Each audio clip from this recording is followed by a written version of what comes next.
नमस्कार। वित्त मंत्री ने 2026-27 का केंद्रीय बजट पेश कर दिया है। तो इसका मतलब क्या है? अगले कुछ मिनटों में हम एक-एक करके समझेंगे कि इस बजट का हमारी जेब, हमारे भविष्य और देश की अर्थव्यवस्था पर आखिर क्या असर पड़ने वाला है। तो चलिए शुरू करते हैं। देखिए, किसी भी बजट को समझने के लिए ना सबसे पहले उसकी मूल भावना को पकड़ना बहुत ज़रूरी होता है। और वित्त मंत्री के इस बयान से साफ है कि सरकार का पूरा फोकस गरीबों और ज़रूरतमंदों पर है। यही वो बुनियादी सोच है जिसके इर्द गिर्द सारे बड़े ऐलान किए गए हैं।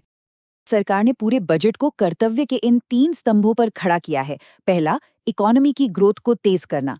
दूसरा, लोगों की उम्मीदों को पूरा करना। और तीसरा, ये पक्का करना कि विकास का फायदा हर किसी तक पहुंचे। हम भी अपने इस विश्लेषण में इन्हीं 3 पिलर्स को आधार बनाकर आगे बढ़ेंगे। तो आज हम किन किन बातों पर गौर करने वाले हैं? सबसे पहले बजट की मोटी मोटी बातें समझेंगे। फिर देखेंगे कि इसका हमारी जेब पर क्या असर होगा। नौकरियों के क्या नए मौके बन रहे हैं, किसानों और गांवों के लिए क्या है, नए भारत के निर्माण की क्या तैयारी है, और आखिर में देश की पूरी आर्थिक सेहत का जायजा लेंगे। तो चलिए सबसे पहले और सबसे जरूरी चीज से शुरू करते हैं, हमारा पैसा। ये बजट हमारी पर्सनल इनकम और सेविंग्स पर सीधा सीधा कैसे असर डालता है, आइए देखते हैं। विदेश यात्रा करने वालों के लिए एक बहुत बड़ी राहत की खबर है। पहले होता ये था कि विदेशी टूर पैकेज पर 20% तक का टैक्स सोर्स पर ही कट जाता था। इसे अब घटाकर सिर्फ 2% कर दिया गया है। सीधे शब्दों में कहें तो अब विदेश यात्रा की बुकिंग के वक्त हमारा कम पैसा ब्लॉक होगा। और हाँ, ये 2% की घटी हुई दर सिर्फ घूमने फिरने पर ही नहीं है। अगर विदेश में पढ़ाई के लिए या इलाज के लिए पैसा भेजना है तो उस पर भी यही दर लगेगी। ये एक बड़ा सरलीकरण है जिससे छात्रों से लेकर मरीजों तक कई लोगों को फायदा पहुंचेगा। अच्छा, टैक्स भरने वालों की जिंदगी थोड़ी और आसान बनाने के लिए भी कुछ जरूरी कदम उठाए गए हैं।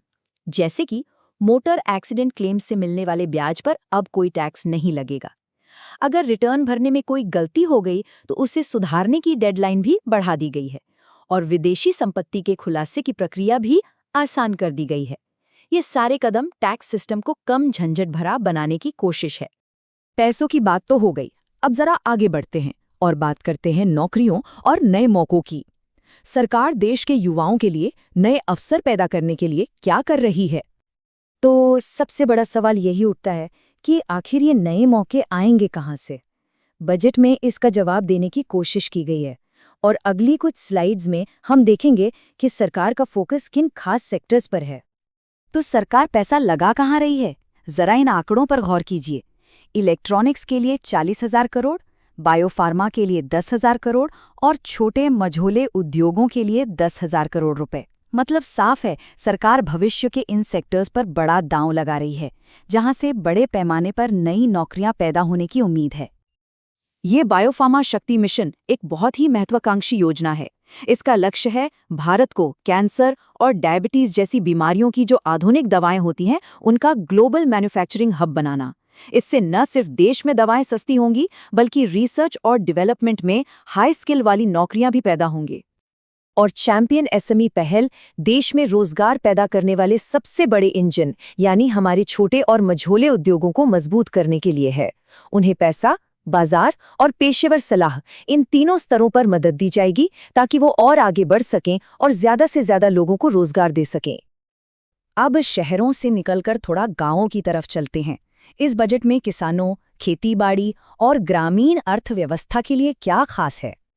इस बजट में टेक्नोलॉजी का एक बहुत ही शानदार इस्तेमाल देखने को मिला है, भारत विस्तार के रूप में। जरा सोचिए, एक एआई असिस्टेंट जो किसान को उसकी ही भाषा में ये बताए कि मौसम को देखते हुए कब बुआई करनी है या किस कीड़े से अपनी फसल को कैसे बचाना है। इसका लक्ष्य बिल्कुल साफ है, सटीक सलाह से पैदावार बढ़ाना और नुकसान को कम करना। खेती से होने वाली कमाई को बढ़ाने के लिए भी कई कदम उठाए गए हैं।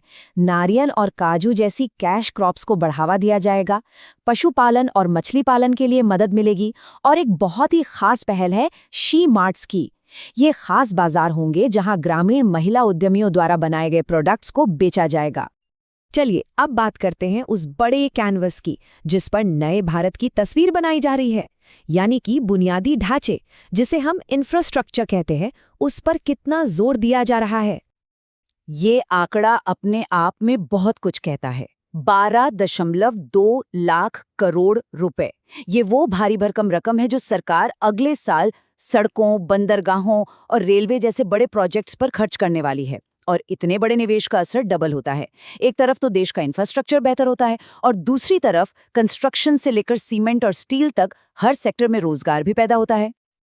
और इस बड़ी इंफ्रास्ट्रक्चर योजना का एक शानदार उदाहरण है ये 7 नए हाई स्पीड रेल कॉरिडोर। ये सिर्फ शहरों को नहीं जोड़ेंगे, बल्कि इन्हें नए ग्रोथ कनेक्टर की तरह देखा जा रहा है, जो व्यापार और आर्थिक विकास को एक नई रफ्तार देने का काम करेंगे। तो चलिए अब इस पूरी चर्चा को समेटते हुए देश की आर्थिक सेहत पर एक नजर डालते हैं। इन सब घोषणाओं के बाद हमारी इकोनॉमी की बड़ी तस्वीर कैसी दिखती है? ये 2 नंबर किसी भी देश की आर्थिक सेहत का थर्मोमीटर होते हैं। पहला, राजकोषीय घाटा, यानी सरकार की आमदनी और खर्च का अंतर।